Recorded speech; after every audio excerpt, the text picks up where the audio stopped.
Okay, so good evening, everyone. A very warm welcome to all of you all joining us today for this exclusive Power Talk titled Understanding Client Psychology, the key to deeper connections and better financial outcomes. I'm Sanya Chavan, Manager Certifications and Engagements, and I'll be your host for this insightful session brought to you by FPSB India. And as CFP professionals and financial advisors, we know that numbers alone don't speak the whole story. And today's session is all about that. That is beyond the spreadsheets. Understanding the emotions, behaviors, and psychological nuances that drive our clients' financial decisions. It's an absolute pleasure to have with us today two incredible thought leaders. We have Mr. Rajan Raju, Director at Invespar Pte. Limited. He is a veteran ex-banker with over 3 decades of leadership experience across global financial institutions. He currently serves as the CIO of his family office and focuses on research in asset pricing, retirement planning, behavioral finance, and the application of AI in Indian financial services. His research is freely accessible on SSRN. He is also a regular contributor to our FPSB India journal.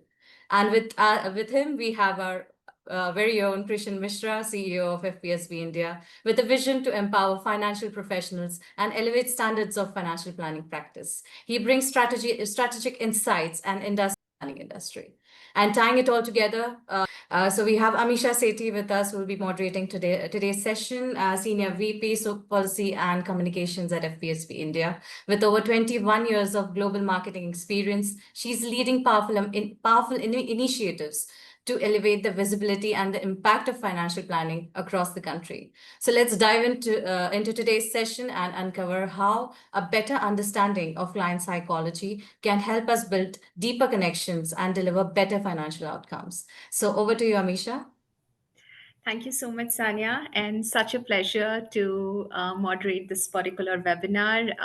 Rajan and Krishan, welcome again. And this is going to be an extremely prudent conversation where we are not just going to touch upon the hows and what's and the insights that we have to offer today to the audience. We will also we'll try and get deep dive into the whole dynamics of behavioral finance, the whole landscape of it, why it is important, what are those some of the beautiful insights that we can chew on today, thanks to the kind of exclusive research insights that Rajan is going to share with us today. And Krishan specifically is going to touch upon a lot of things from the important side of perspective. So before I start, just wanted to share one thought with you all, and this is like a precursor to the question that I'm going to ask Rajan. Is just to set the context. While numbers and strategies are vital in financial planning, I think it's the human behind the money that truly matters. And in today's conversation, and the first question is all about that. It's the emotion, beliefs, fears, and life experiences that all influence how clients make final decisions and financial decisions. So, Rajan, my first question is to you.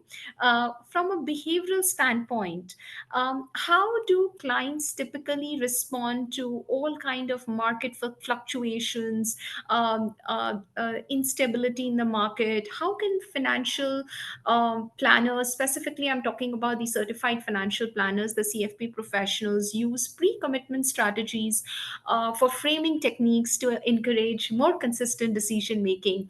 I know you have done a lot of work specifically in the SIP area, and any kind of insight that you can share with us, keeping into consideration your research in SIP and from behavioral standpoint, where we get fearful, we get anxiety because our clients are also looking at the same stock market up and down. So yeah, over to you, Rajan. Thank you, Amisha, and thank you, Krishan and the FPSP for hosting me. It's a real pleasure to be here. So the funny thing about money is that actually it is completely emotional. What is good for one person is actually not very good for another person. So if you were to think about pre-commitment and ways to deal with behavior, if you had two clients, both clients who had, let's say, you delivered to them and their portfolios, you delivered, let's say, 12%. For the first person whose peer group, whenever that individual goes out and has dinner, 12%, and all of her peer group is, let's say, 6%, this 12% person will feel very, very happy with the work that you've done. However, if the second person goes across and has in the same dinner party, goes and meets 5 people who've done 15%, do the same strategy, that person is going to feel extremely unhappy. So different people will react differently, not only to the absolute stimuli, which is the markets are going up and down. And so if the markets are down, what do I do? It's also relative stimuli, which is how have I done against either the market or how have I done against a friend. And that is usually a difficult conversation to have because you're actually dealing with an emotion. You're really not dealing too much with the rational part of the human. So so for CFP professional, in fact, for any finance professional, I think it's always important to realize that there are two horses. The first horse that you have is your rational horse, and the second horse that you have is the emotional horse. Sometimes the emotional horse will jump up and down, and therefore your card doesn't work very well. And it is really important, and I feel the person, the charioteer here, or the Krishna here, is actually a professional who's managing the whole chariot for the client who's sitting at the back. Right? And that's really the most important part. So pre-commitment strategies, especially for wealth creation, so especially when we are young, our behavioral aspects toward risk is going to be very different than when we are slightly older in life. As a young person, you do not look at risk in the same way as a slightly older individual. And so also when you're young, you don't necessarily have a large sum of money to kind of go around and invest. So if you started off on, let's say, a strategy like a SIP, which is every month or every period, you're constantly putting in the same amount in a standard fixed investment plan, the important thing there to remember is that actually you've begun this for the long term. It is not for the short term. It is not a trading strategy. So somehow it's the CFP professional who has to tell the person that when you commit to a SIP, it is a 5 or 10-year process. Some of the research that I've seen, that I've done from an Indian point of view, where I looked at all the mutual funds, actually, if you're doing 3-year SIPs, the risks are all there for you, and the probability that you're going to outperform the market doesn't really work. AMFI has put out a number of studies that shows that the average investor actually earns less than the average mutual fund return. And that happens because primarily the investor is pulling out money or trying to get in, trying to time the market. And in a SIP, timing the market is actually a double jeopardy that one has. Recently, when the markets in September was kind of down, there were so many people who were trying to stop SIPs, and we saw that in the data. I think this is where the CFP person has to say that, look, this is only it's a short up and down. Don't worry too much about it, but you've got to stay committed to the task. So the role of the CFP professional is more to manage the emotion, that emotional horse, to make sure that the financial objectives that were set out with the client is something that gets met. And therefore, the only way you'll be able to do that is one, if you understand that the rational horse is one, you really are working with the emotional horse, and working with an emotional horse requires a very different patch, a very different experience, and a very different way of communicating to clients.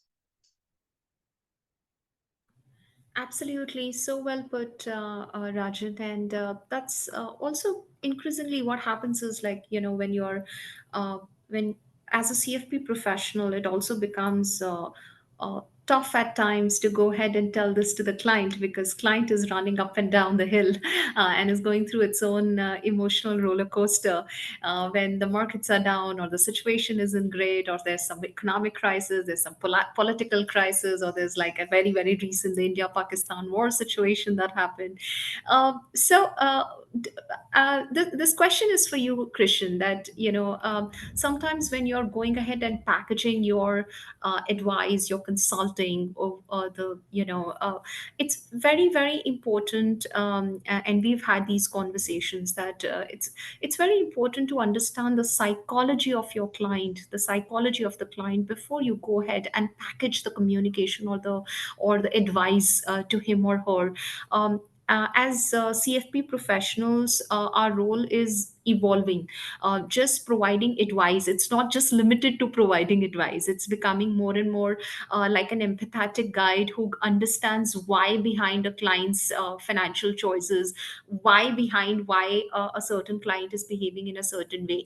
So Krishan, why is it so essential for our CFP professionals to understand the psychology behind a client's financial behavior, and how do you think it can also influence to a certain extent the planning outcomes? Thank you so much, Manisha. I'm sorry, Amisha. Oh my God! Oh no! You So sorry. forgot my name. Yeah, yeah. I had to This is because I financial received a call from crisis. Manisha just now. So yeah.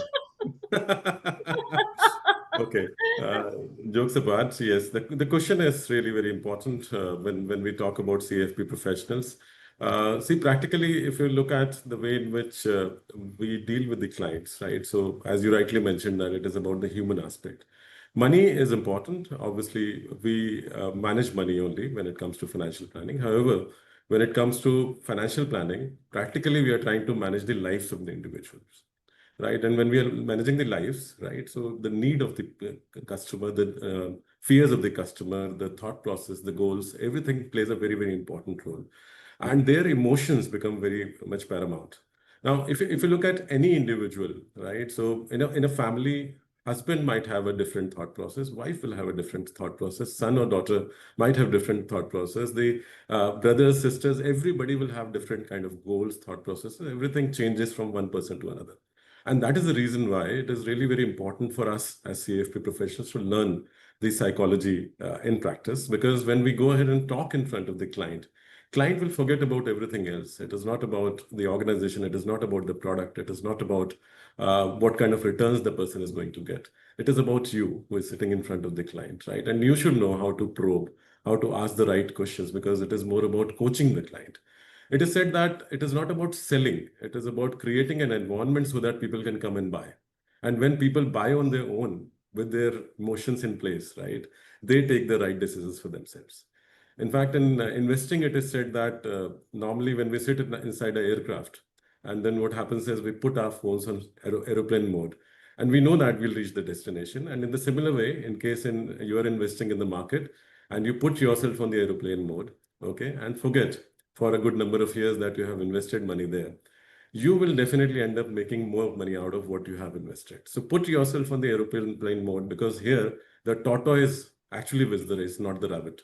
And that's what is really very important when we are educating the clients. We have to go ahead and educate and tell them that don't worry, your money is in the right place, right? If you leave it for a long time, you're going to gain out of it. That education plays a very important role. So for anyone who is into this kind of a role, especially the CFP professionals who are working along with the clients day in and day out as medical doctors, do it for their medicine and their life or health. In the similar way, we do it for their finances, right? And we are like financial doctors. So when a financial doctor is talking to their clients, they have to ensure that they are able to ask the right questions. And also they are able to educate the client towards their finances, because when you educate, everybody else wins, right? And you will never face any difficulty in terms of getting more business from them. Never think about single transactions. Think about the long term as you are thinking about the long term for your client. Because financial planning is not a short term game. It's a very much long term game wherein you have to remain with your client till the last breath of their life. And their emotions and the connections will definitely play a very important role. So connections and emotions together are going to define how you actually go ahead and relate to the client and do the best thing for them.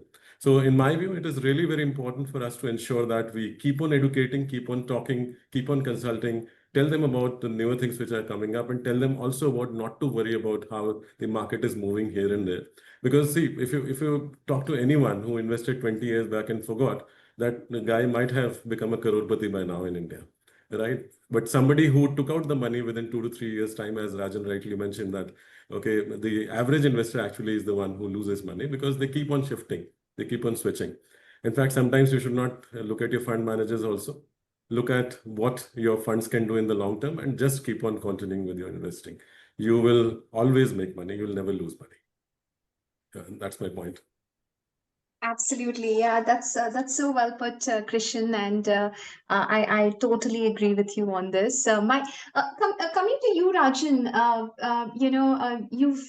you've been doing a lot of research in specifically on the Indian home segment. And you've also written about this, that in the last few years, there's been an increasing interest in gaining international exposure. Do you notice any kind of cross-cultural differences in financial behavior that a CFP professional should be aware of, particularly serving a globalized client base? Because we say CFP certification is globally recognized and it's like a passport to your global careers. So, what's your point of view there? Amisha, thank you. Especially given what's happening in the US today, this will become a really important topic, at least where I am in Singapore, and I know my friends in New York and London are asking exactly the same question. So let me start with, I guess, a slightly more international perspective, and then I'll come back to India specifically. So there's something called home bias. Home bias is how much of your portfolio sits into companies that are within your geographic area. So let's say if I'm based in the US, how much of my portfolio is exposed to the US? If I'm in the UK, how much is exposed to the UK? If I'm in India, how much is exposed to India? Finance theory will tell you that a well-diversified portfolio, especially geographically, tends to do better than a concentrated portfolio. Unfortunately, over the last 100 years, the US has been exceptional in its performance. It has done really, really well. And so most people seem to forget that a well-diversified portfolio doesn't work. And most folks have got kind of an America-centric portfolio. And it has done really well. Now that there are these whole questions about where is America sitting in terms of its space in the world, in world geopolitics, there is a concern that maybe they need to kind of diversify away from the US into some of the other geographies. That question is actually a really difficult question, more from an emotional point of view, because if over the last, in our lifetime, we've seen that the US has outperformed every single market, you're going to be very, very hesitant to believe that something else is going to happen for the next 20 years. And as Krishan rightly points out, this is a long-term game. Unfortunately, for most human beings, long-term is tomorrow. It is, if something happens good tomorrow, that is great, and then their minds will change. And by the way, this is not just in terms of dealing with money. You'll find many medical people who have got some medical problems. Let's say you're supposed to do rehab for the next 6 months.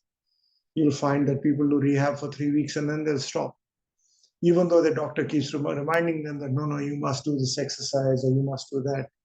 It doesn't work. Why? Because unfortunately for human beings, behavior is conditioned. And is conditioned usually on a rear view rather than a forward view. So the home bias, from an Indian point of view, is actually even more interesting because from a regulatory perspective, we are kind of constrained.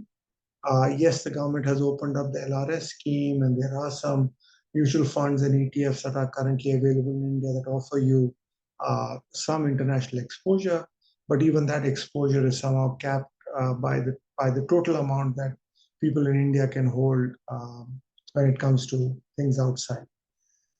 India has got the highest home bias globally, and that's something which comes back to I am familiar with India, I'm familiar with the Indian market, and number two, Indian market is special.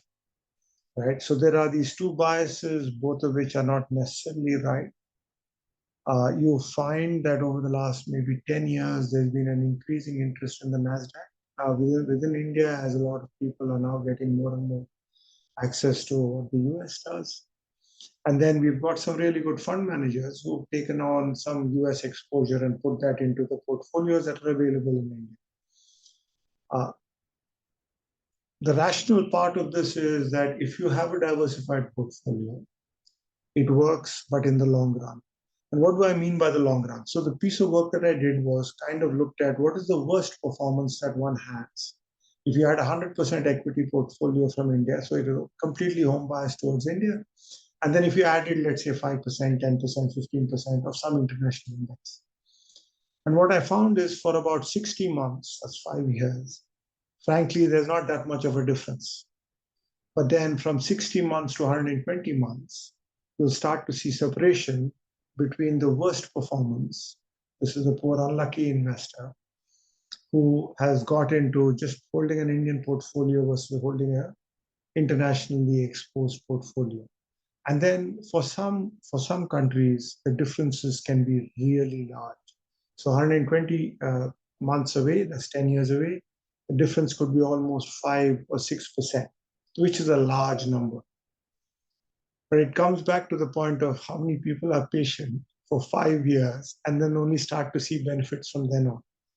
And that's where, again, I come back to the role of the CFP in kind of explaining why the long term is important, why the money is being used for the long term, keep this aside. And for short term, financial objectives, you really don't necessarily need to be out there saying, I'm going to give you a long term strategy. You'll have to think about a much more short term strategy. So once again, it is about how do you deal with future based upon a lot of bias that comes from the past and breaking habits that kind of work against the inherent bias that you created because you've confirmed something over the last 10 years. And that has been successful for you. So I think that's really the challenge that a CFP professional has in terms of trying to deal with things like home bias or even portfolio allocation. Absolutely. Rajan, that's a very, very important thing that you just touched upon. And I think that's the basis of my next question to Krishan.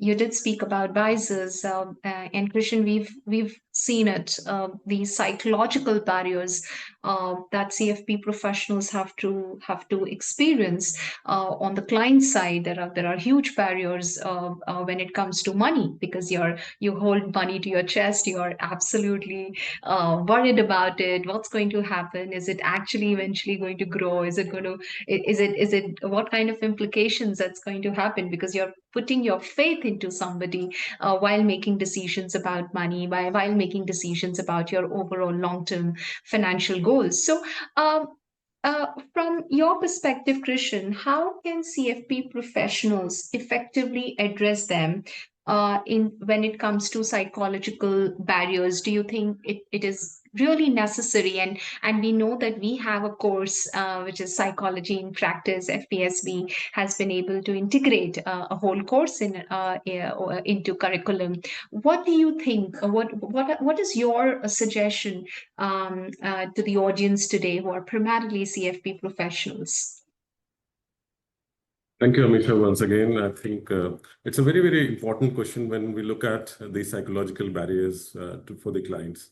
And these barriers have been created because of the conditioning, as Rajan rightly mentioned, that we have seen these things happening in front of our eyes. And I'll again quote this, that those were the days when we used to actually look at earning money and not spending money, right? Because say if you look at 70s and 80s, when we used to earn very less amount of money, it was more about just earning and saving, and then buying things when we used to get retired, right? So we have seen that happening with our grandparents and then parents, that, okay, they used to just save money till the end and then look forward to spending it to buy a house or to get the daughters get married, and all those things used to happen post that only. Maybe they used to buy their cars post the age of 60 only.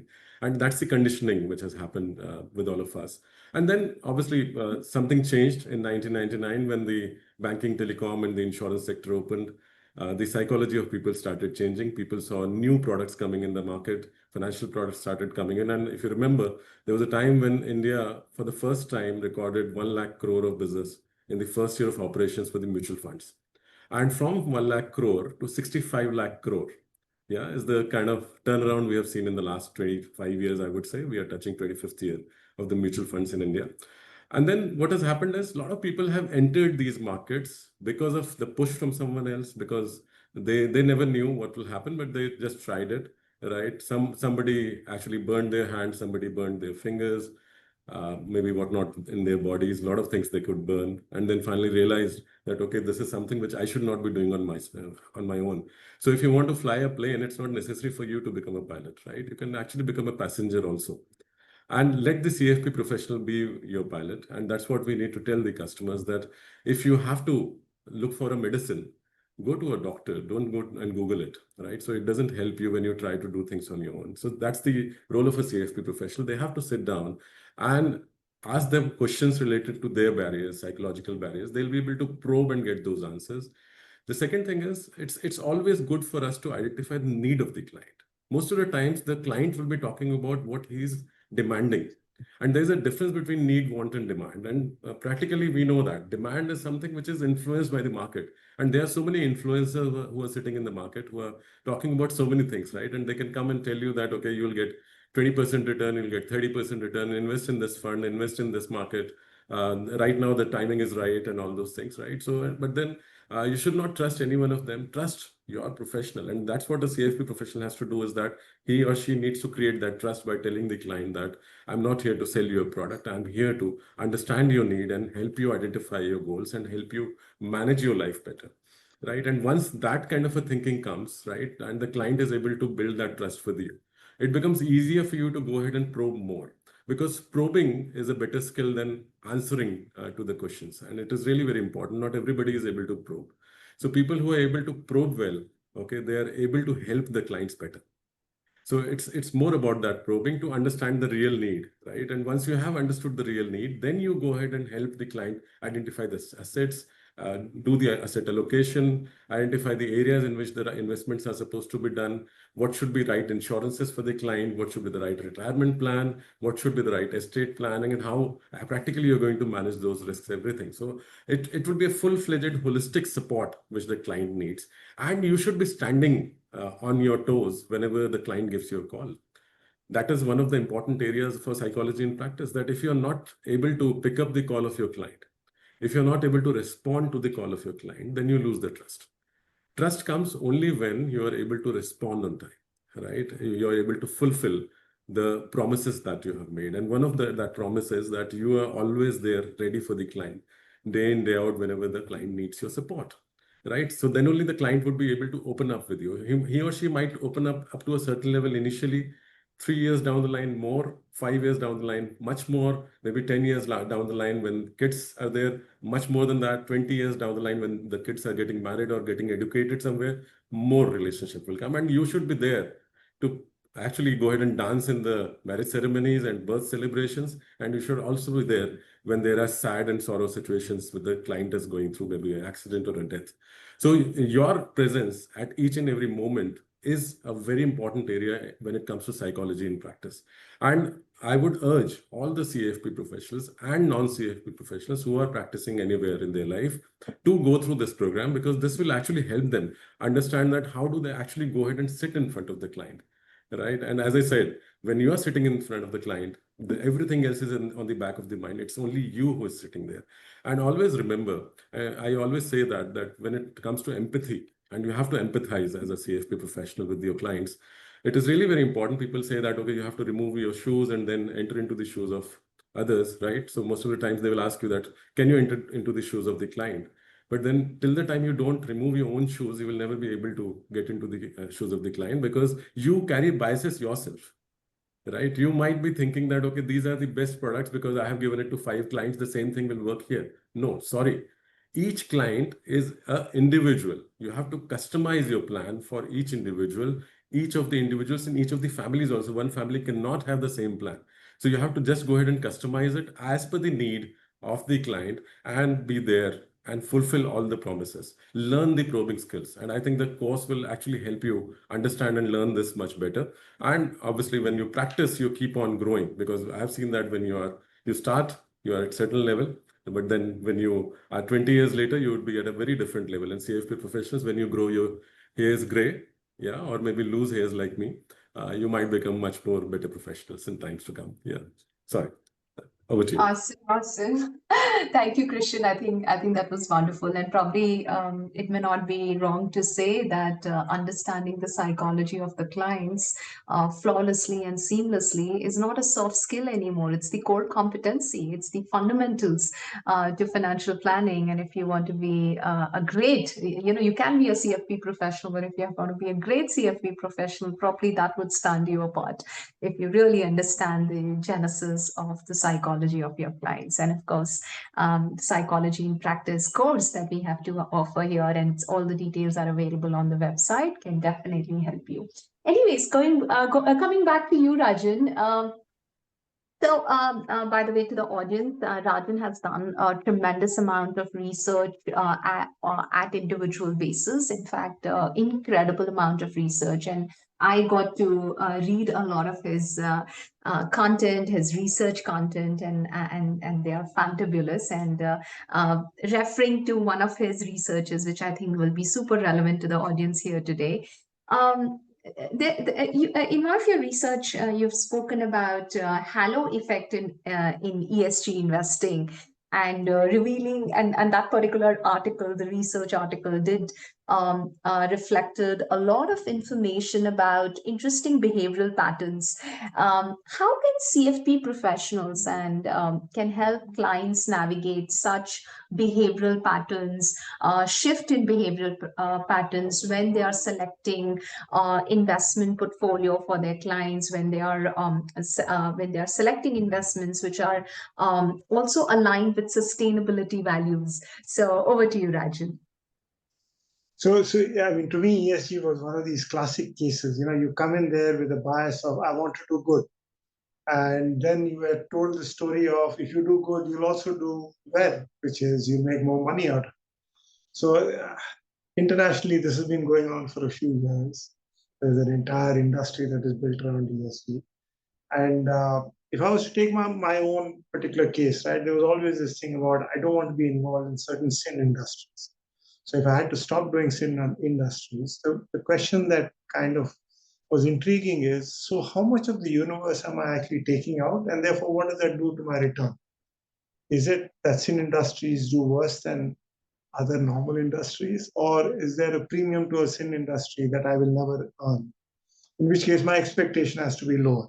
So for somebody who's got a portfolio comprised entirely of the sin industry, that person should do a lot better than me, and I should not feel very upset about it. So it addresses that behavioral question of setting my own expectation. And what I wanted to do was to kind of have a look at it from an Indian point of view, to kind of see how is what I call angels. These are people with high ESG scores, and sinners, these are people with lower ESG scores. How does they work out? Having been told about a lot of ESG funds and having done a bit of work outside, this was an interesting topic for me from an Indian point of view. And broadly, what the research has come out with, Amisha, is that unfortunately, doing good doesn't necessarily mean doing well from an Indian point of view, in which case you're not going to earn a higher return. So the important thing I would say as a takeaway is that doing good has its own merit. You get good karma. Good karma doesn't necessarily mean your wallet is going to get fatter, but your soul and all the nice things are much better. So as long as the CFP professional starts to understand that not all objectives are necessarily financial in nature, there is still a way to construct a portfolio that meets the values of the client.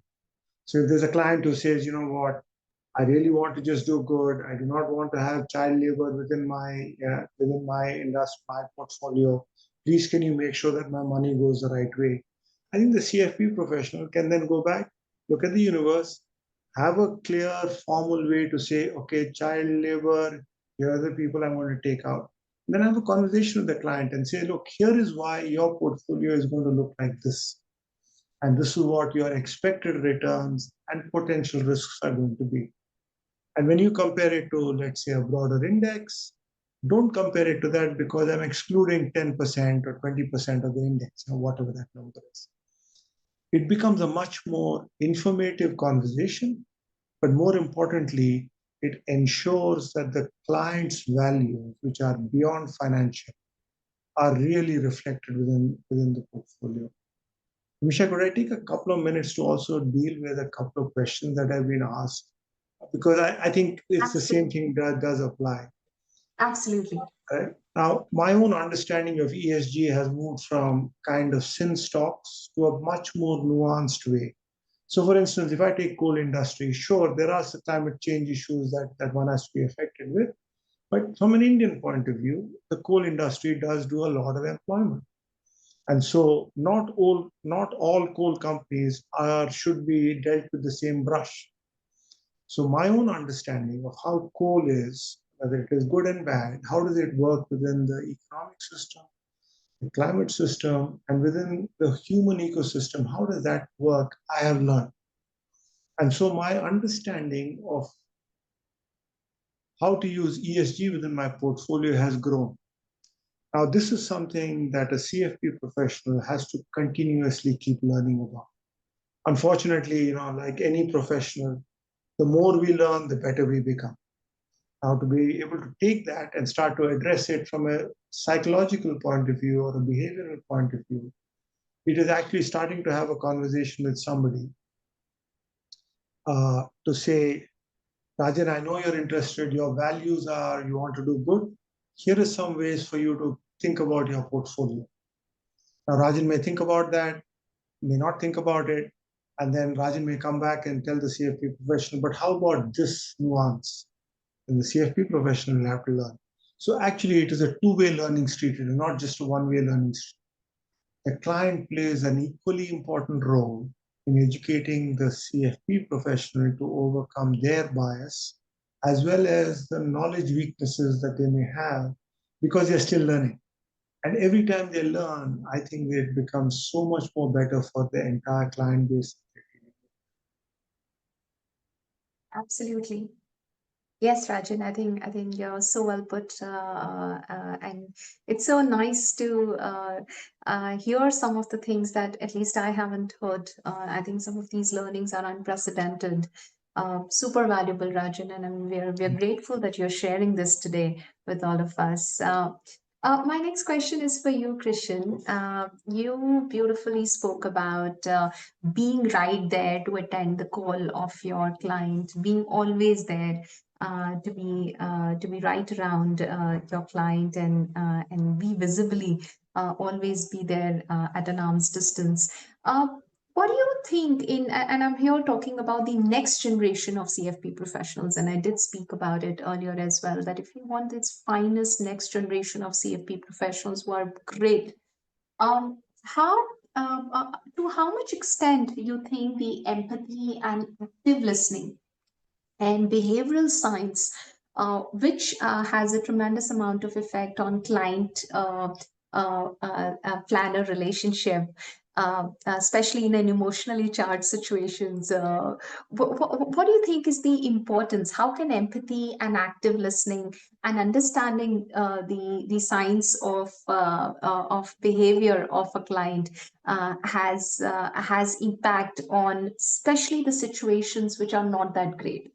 The situations are usually, see, when we talk about financial planning, there are good situations where you plan for better tomorrow. But then there are times when it's not that good, when you are actually planning for something which is not great.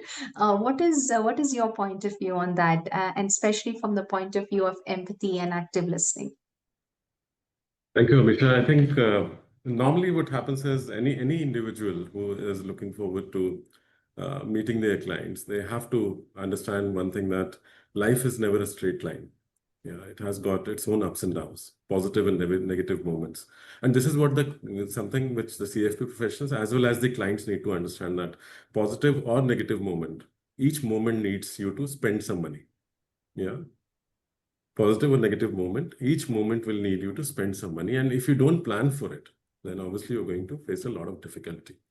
Now, if you already know that, okay, these are the negative moments which can happen, right? And this is something which needs to be planned in advance. It should not be that, okay, it has happened and then we are actually thinking about planning for it. Or maybe we know that next three months down the line, something wrong will happen. Then we start planning for it. It is better that we start planning in advance at a younger age. If not, then now. Okay, now is the right time. That is what we have to tell the clients. I think you have rightly mentioned active listening is very important. As I said, including probing skills, right? With active listening, it is really very important, because if you do not have the right probing skills, you will not be able to empathize with the client. It would be very difficult for you to empathize. So if you're able to ask the right questions, then only you'll be able to listen further to the answers. Otherwise, neither the client will share what you want, nor you'll be able to understand, and your plan would be more superficial at the top end only, not at the bottom. Because what happens is, and this is what I always say, that whether you have money, okay, a lot of money, you need a certified financial planner professional to help you there. If you do not have any money also, you need a certified financial planner professional to help you plan for that money and those finances for a better life in times to come. So it is about planning in advance. Second thing is that behavior science plays a very, very important role in whatever activity we do at each and every step. And our behaviors will change depending on the situation. Like, for example, when a child is born, it's a very happy moment, right? Our behavior is good at that time. However, if the family says, oh, daughter, why a daughter has come, let's not celebrate. I'm just giving an example here. Let's not take it in that way. Idea here is that there are people who can influence your behavior, and you should not get influenced. So advice comes from various people in and around you. Okay, it can be from anyone, anywhere, right? And everybody thinks that they are good advisors, they are good financial planners. Everybody thinks that. Okay, and that's the only problem with a lot of people, that they actually start doing active listening to those people who have never invested themselves, who have never purchased insurance themselves, who have actually not planned for their own retirement themselves, right? And these are the people who are coming and giving you advice. The second thing is that on a behavior, more is more attractive. For example, somebody comes and tells you that, okay, you'll get 25% return, you get attracted. Please, this is the time when you should not, right? And this is what is a bias which CFP professional might also get, that seeing a particular fund doing well and giving a good CAGR of say 25, 30% for a good time period, they just go ahead and prescribe the same medicine to all the customers. Right, then finally, obviously, the customer might face a difficult time when the stock peaks and things come down to the normal level. So it is always important for us to think about the average returns whenever we are talking to the clients, or maybe always show the lowest level to the client and tell him that, okay, if you get keep yourself invested for a long term, you will definitely have a much better return. So that's something which will come from education again. So behavioral science, along with education, will play a very important role. You'll be able to influence the behavior of the person. See, whatever values we have generated, whatever perceptions we have about money, about finances, it is because of the upbringing we had, right? We have seen such things happening in our life. Throughout the life, we have gone through certain things, and we feel that, okay, this is the only way in which we have to do it. Some of the religions might not allow you to buy insurance. That does not mean that you should never buy insurance. Yeah, religions have certain restrictions. They say that, no, you cannot buy insurance. But then this is what is the CFP professional's job, that, okay, it is not about you not having insurance. It is important that, okay, if something goes wrong, because insurance is not for you when you are alive, but it is for your family when you're not alive, right? So practically, you have to think beyond your own life also. And that's, again, a part of education and influencing the behavior of the client. The other thing is that most of us, obviously, we feel that, okay, whatever I earn, I need to spend money first and then think that, okay, how much I'll be able to save. In fact, what has happened is people have started spending money only first, and they never see their salaries. Yeah, this has been a big challenge with a lot of people because of obviously so many types of loans which are available to people now. So those things, again, are part of the behavior, right? And we have to actually go ahead and, so it is not only about investing. It is about correcting the wrong behavior also, which the clients might have, right? You have to look at the entire portfolio. Don't just look at the investing part, or maybe the insurance part, or maybe the estate planning. Look at the other side also. So when there is an asset, there's a liability also. Look at the liabilities the client holds, right? When you are actually looking at the asset allocation, you have to be very careful that liabilities are also kept in mind and help the client come out of those liabilities so that he is able to smoothen the curve for the long term, right? So you have to look at both the sides, and you see, if you have more liabilities, your behavior will completely change. It can go to any level, and you might be in a very difficult situation. So it is really very important. And I think I had mentioned that in one of the sessions that 70% of the suicide cases in our country today are happening because of the financial distress, not because of any other reason, right? So this is from the CFP professional's point of view, when they are looking at talking to the clients, creating that awareness, creating that education. I think it is important that they go ahead and talk about these important areas with the clients for their life and their long term, because you are in a noble profession, just like a doctor or a teacher. So you have to behave nobly only there to help people. But once you start helping, automatically your business will come. You should never worry about that. Business will automatically come, success will automatically come. Ensure that you are educating the people in the right way so that they do not fall into the trap of anything wrong in their lives. So that is also another area. So that plays an important role in behavior. That plays a very important role on empathizing with the client, because when you start empathizing, you start getting all this information, right? And most of the times, I'll tell you, clients will tell you only about assets. They hide things related to liabilities, right? So that's really very important. Let's balance the balance sheet. Yeah. Yes, absolutely. So well put. Let's balance the balance sheet. And while we are balancing the balance sheet across our life stages, very rarely that while we are in our youth, we look at retirement planning. And the next question is for you, Rajan. Very, very important aspect for Indian society, which is retirement planning. Um, how do behavioral biases like anchoring or loss aversion can lead to withdrawal strategies, and what a CFP professional can do to mitigate them? What is your advice to CFP professionals when they are going ahead and talking about retirement planning to their clients? Well, thank you, Amisha. And I think this is actually one of the most important issues for 2 or 3 reasons. One, it is long term, and most people don't really think in terms of, if you're 25 years old, you're not going to think about 65. As far as you're concerned, a person who's 65 is like just too old.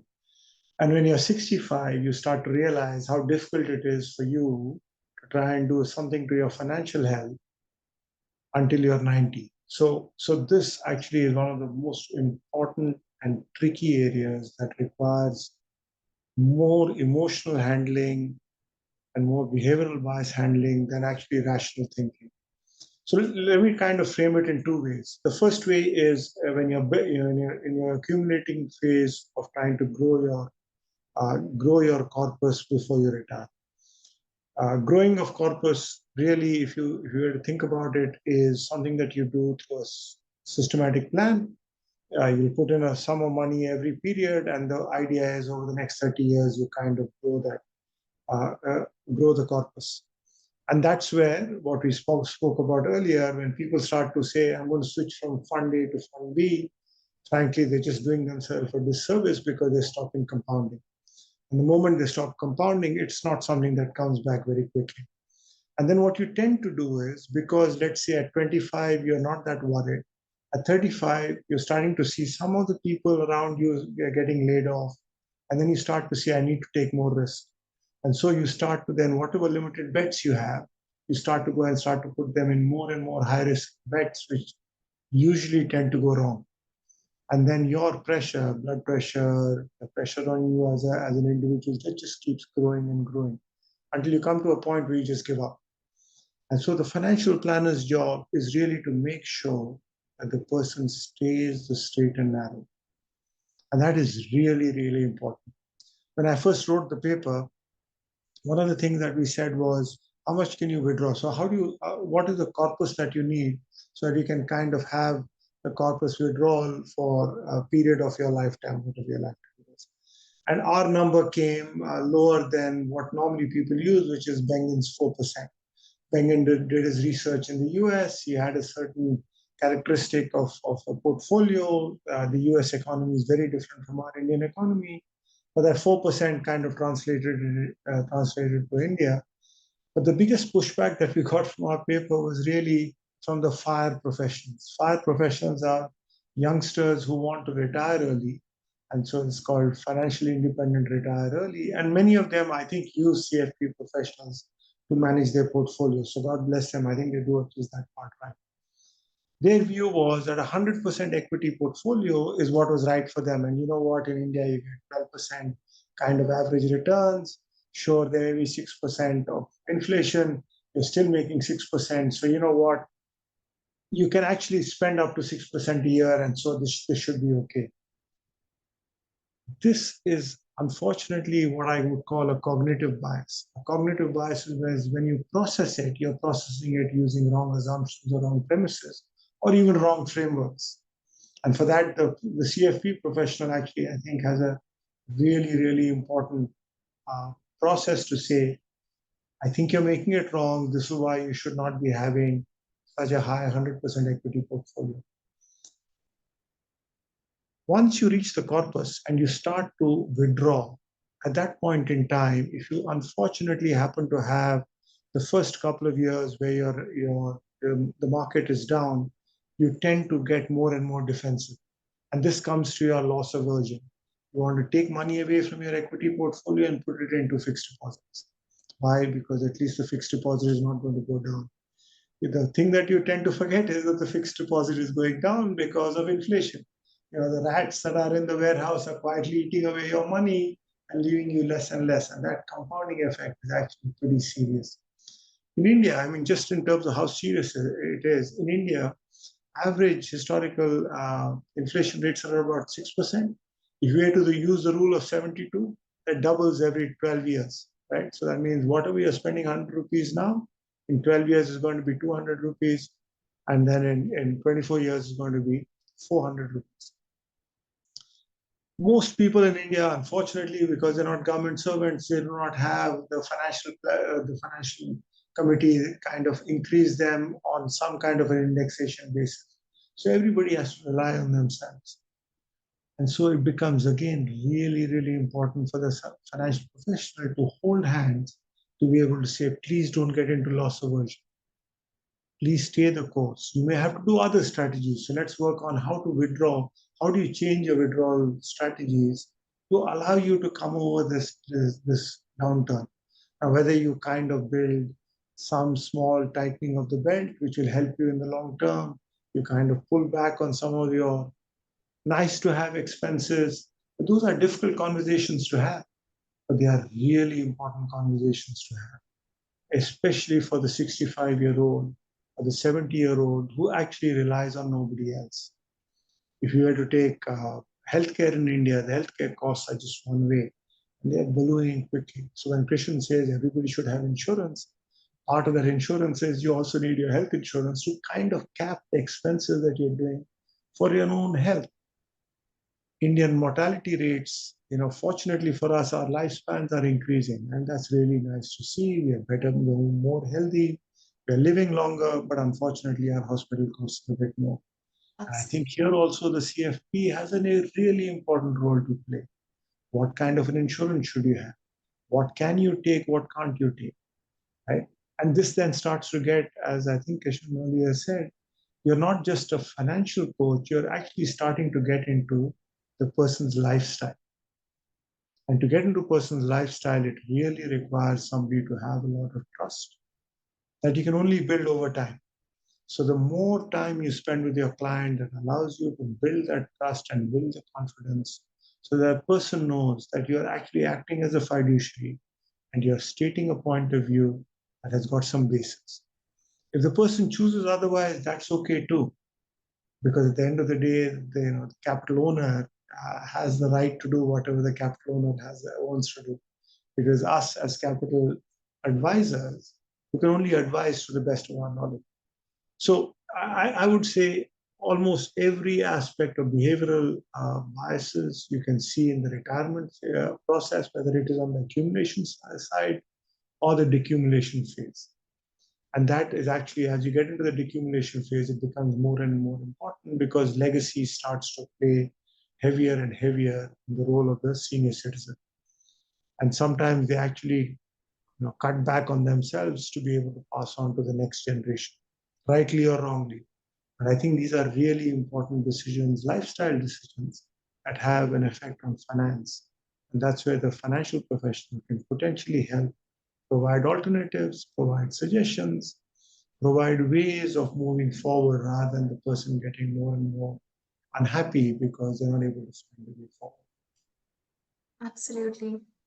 Absolutely, Rajan. I think that was super powerful, and I'm sure the audience who's listening to us would have made their notes as well. This kind of question has been asked by almost every client. And thank you again for sharing your insights on it. My final question, I'm going to come back to you for one final tip, Rajan, but my final question is to Krishan, and looking at the time as well. So one quick question to you, Krishan.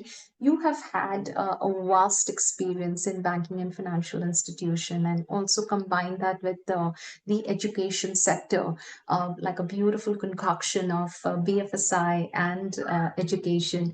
And this question is more to a leader who have had this kind of phenomenal experience in dealing with all kind of clients. What is your one final advice to the CFP professionals who are listening to us today from your own experience? And one final advice or tip to CFP professional as a leader who has spent time in BFSI, who has spent time in education, that why understanding the psychology of a client is important.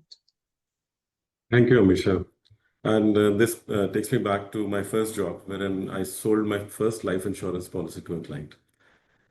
This man was working with a bank called Standard Chartered Bank as the area manager for car loans. And I was a newbie assistant sales manager, managing a team of 32 unit managers who had intern 30 plus advisors working under them. I was lucky that I started as a manager in my career. I never became an executive, but then, yeah, I used to interact with clients. And my first client was this guy. He was a Sardarji.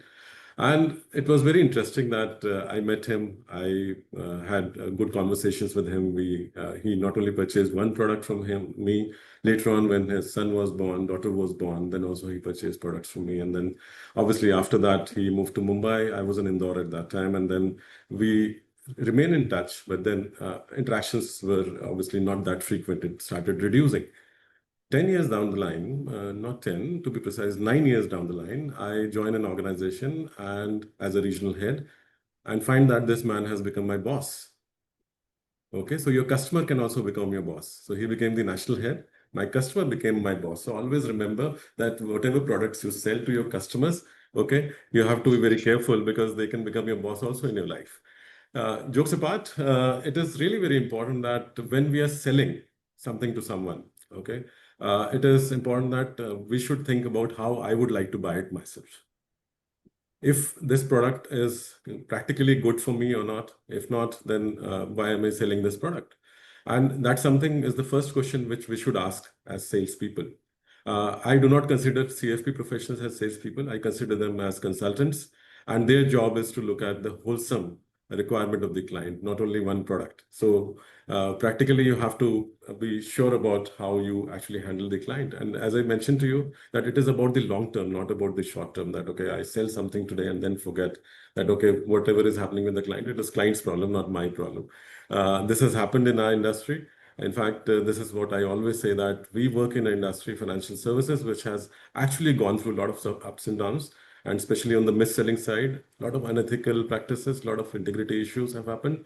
My requirement from the CFP professionals is that they should know that where the ethics and integrity will play an important role. For them, ethics and integrity is prime, and they have to ensure that whatever they do, they have to keep ethics and integrity at the top of their mind. They should not go for only the returns or the income that they're going to make just by selling one product. They should look at their own benefit and the client's benefit first, right? That is the long term for them. Because one good client will ensure that he or she is able to give you more clients.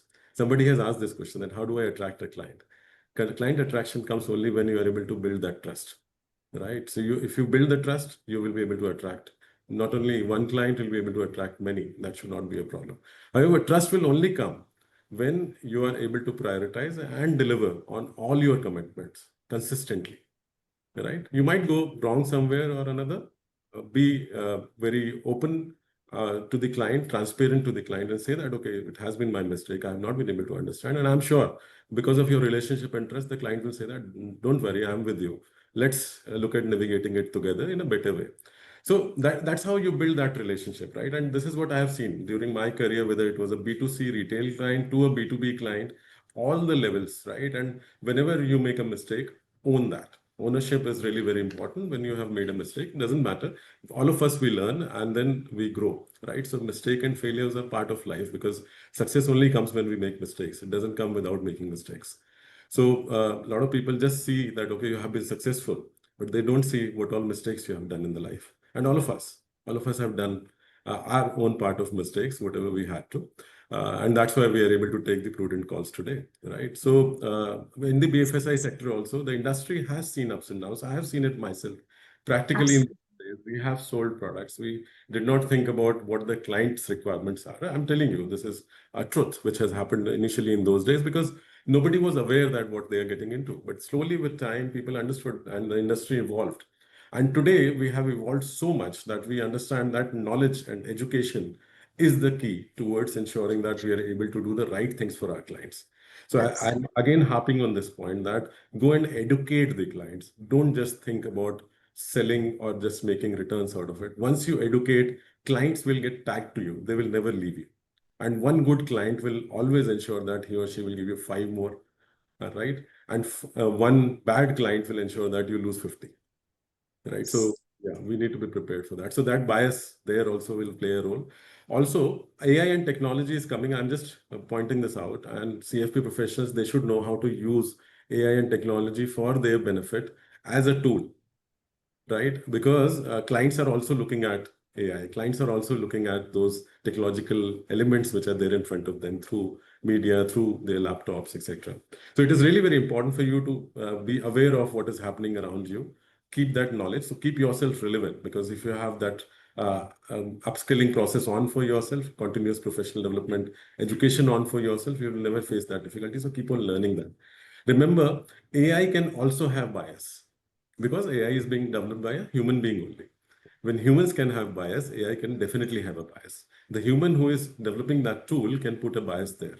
So you should not get intrigued by whatever is coming in front of you from the AI.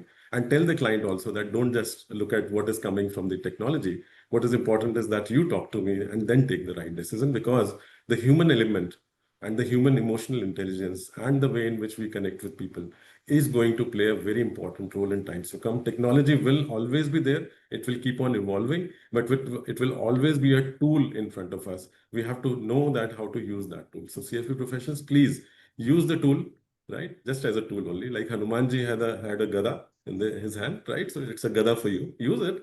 But that does not mean that your power is not there in your body. Without the gada also, you can very well fight with the enemy. Yes, thank you, Krishan, for that words of wisdom. And Rajan, one line tip, if you have to give one line tip to the audience here before we conclude the webinar, what would that be? Be patient. Your client may not tell you everything. Be patient. Be honest with yourself.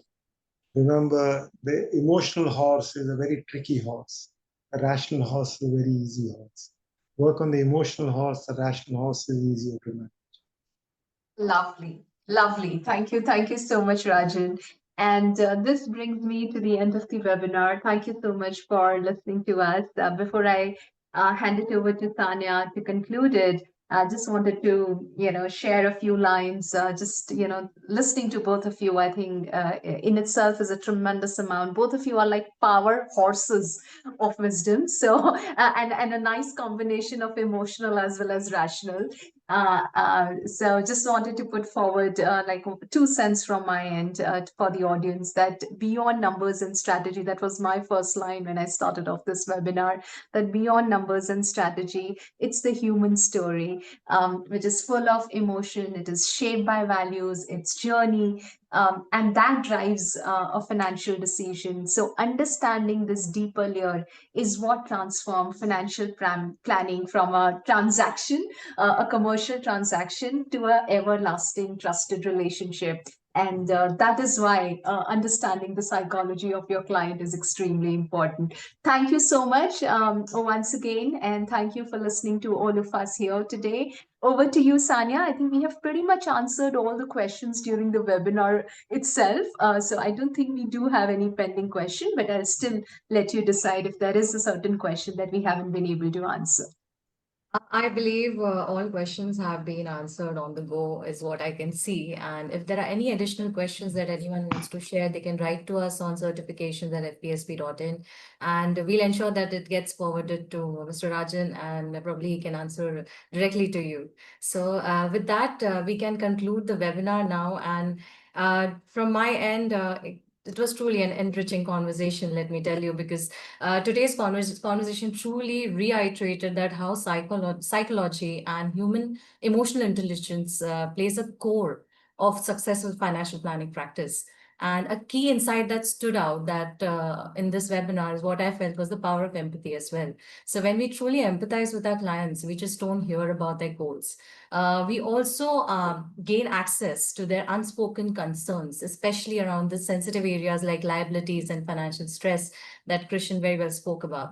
And it's also about the trust that Mr. Rajan reiterated later on, that builds through the understanding and practice. And that is where the CFP professional steps in and serves more holistically and effectively. And with that, a very heartfelt thank you to all to our speakers, Mr. Rajan and Krishan, for sharing such profound insights and real-time experiences of your life with us. And a special thanks to Amisha for guiding this webinar with so much clarity and purpose. And finally, to everyone out here who joined us today took out this important time of Friday of end of the week to engage and learn and grow with us. And I would also like to inform you that those looking out for CPD points for this webinar will be uploaded on your LMS portal and also on our official YouTube channel by Monday. So please share it with your network as much as you can.